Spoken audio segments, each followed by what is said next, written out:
Hello बच्चों, let's read a question and that is does moonlight support photosynthesis.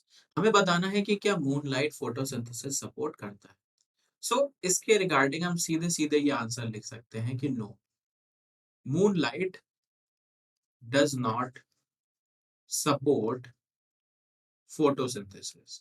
अब ऐसा क्यों? मूनलाइट जो है वो फोटोसिंथेसिस सपोर्ट क्यों नहीं करती? पहली चीज तो जो आप हमेशा ध्यान रख सकते हैं कि मूनलाइट की अपनी कोई लाइट नहीं है, सन की लाइट का रिफ्लेक्शन है जो हमें मून लाइट जिसे हम कहते हैं। तो पहली चीज तो ये जिसे आप याद रख सकते हैं, बट हम एग्जैक्ट टर्म्स में अगर आंसर दें तो वो ये हो सकता है that the moon light does not have sufficient energy.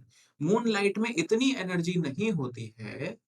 Moon light does not have sufficient energy. और सफिशिएंट एनर्जी की रिक्वायरमेंट क्या है?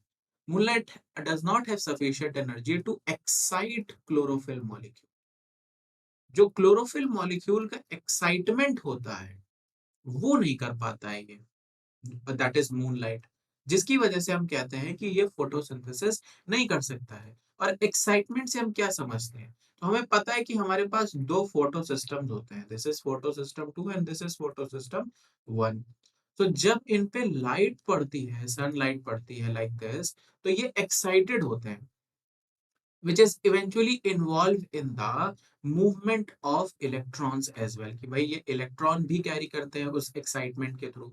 ये यहाँ पे क्या हुआ, इस तरीके से कुछ एक्साइट हो गया अल्टीमेटली, फिर ये इलेक्ट्रॉन का मूवमेंट यहाँ करेगा जिसकी वजह से ये एक्साइटेड हो जाएगा। और अल्टीमेटली ये क्या करते हैं? अल्टीमेटली ये इन्वॉल्व होते हैं एटीपी और एनएडीपीएच के फॉर्मेशन में। बट जब इतनी एनर्जी है ही नहीं कि हमारा इलेक्ट्रॉन जो है वो कुछ मूव कर सके, सो अल्टीमेटली क्या होगा? अल्टीमेटली फोटोसिंथेसिस नहीं होगा, और इसीलिए हम कहते हैं that moonlight does not support photosynthesis. I hope this will help you. Thank you.